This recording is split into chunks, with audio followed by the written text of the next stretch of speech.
Martes de la octava semana del tiempo ordinario año impar. Dejarlo todo por Jesús, por el Evangelio, vale la pena. Marcos 10, del 28 al 31. Recibirás 100 veces más.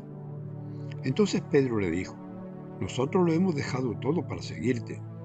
Y Jesús contestó: en verdad les digo, ninguno que haya dejado casa, hermanos, hermanas, madre, padre, hijos o campos por mi causa y por el Evangelio, quedará sin recibir el 100 por uno, pues recibirá 100 veces más en la presente vida en casas, hermanos, hermanas, hijos y campos, con persecuciones, y en el mundo venidero la vida eterna.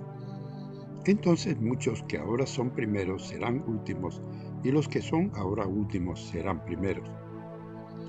En primer lugar, vale la pena dejarlo todo. Como contrapunto a la decisión del joven rico, Pedro comenta a Jesús: nosotros lo hemos dejado todo para seguirte. El rico quería algo más, pero se había marchado muy triste porque su apego a los bienes no le permitió aceptar la propuesta de Jesús de dejarlo todo. En cambio, Pedro y sus compañeros lo han dejado todo y siguen a Jesús. No es mucho lo que han dejado: unas redes, quizás un arado y sus bueyes, una mesa de cobro de impuestos, familia u otras cosas. No importa cuánto, pero lo han dejado todo, pues en Jesús han encontrado un tesoro que les llena de gozo. Jesús enumera una serie de cosas a dejar: familia, campos, etc., que se dejan por una causa que vale la pena, como es por Jesús y por el Evangelio, o por el reino de Dios, como dice Lucas, o por mi nombre, como dice Mateo. La palabra todo es clave, pues no siempre dejamos todo por causa de Jesús. A veces lo seguimos hasta cierto punto, o lo seguimos reservando los afectos, o nos comprometemos a medias hasta donde nos interesa, como aquellos que al escuchar su discurso eucarístico abandonaron a Jesús, o como Judas, que al final lo terminó traicionando. En segundo lugar, organizar toda la vida de acuerdo a los valores del reino. Jesús comenta que aquellos que dejaron todo por su causa recibirán el 100 por uno. Y podríamos equivocarnos si quisiéramos interpretar su respuesta como una simple promesa de recompensa material o como una operación matemática por la que vamos a tener 100 casas si dejamos una, o 100 hermanos si dejamos uno. Sería una contradicción dejar todo para tener más. Se trata de un horizonte distinto, una gracia del Señor que rompe con el propio programa de vida.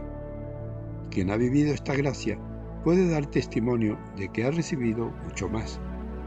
Pues Jesús, sin duda, quiere ir más lejos para regalarnos aquello que sí va a darnos gozo, plenitud, aquello que da pleno sentido a nuestras vidas.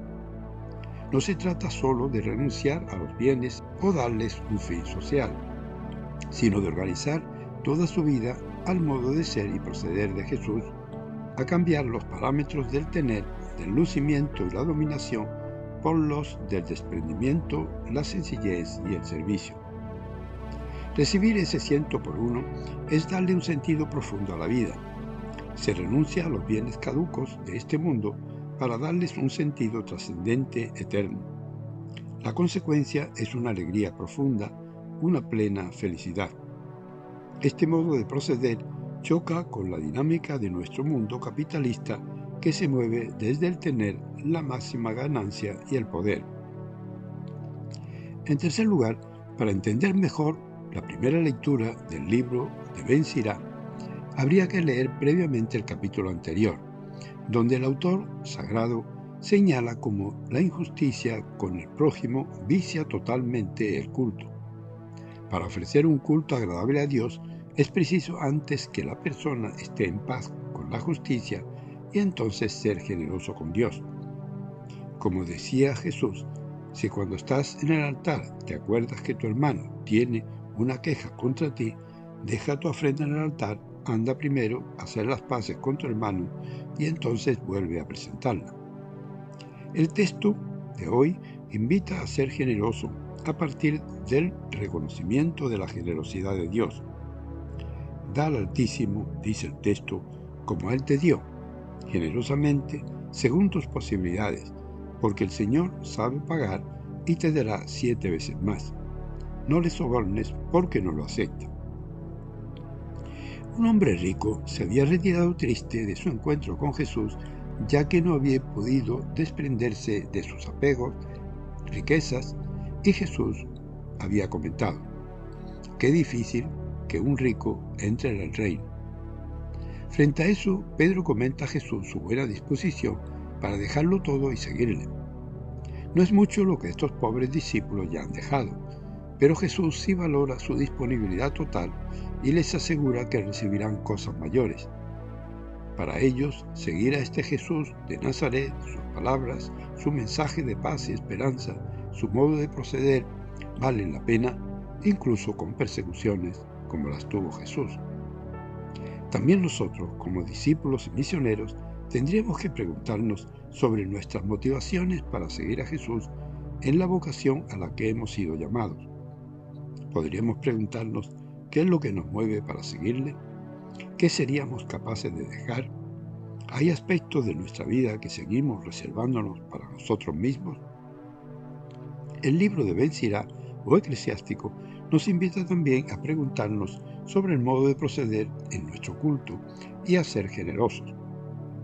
¿Son coherentes nuestras oraciones, nuestras celebraciones de culto o nuestras misas con nuestro proceder honesto, justo y solidario en la vida corriente? ¿O damos culto a Dios para justificar nuestro comportamiento injusto, nuestra maledicencia o prepotencia? Ojalá podamos vivir con generosidad y en plenitud lo que proclamamos en la antífona del Salmo de hoy. Al que sigue el buen camino, le haré ver la salvación de Dios. Les saluda y bendice en el nombre del Padre, del Hijo y del Espíritu Santo, y Mariano.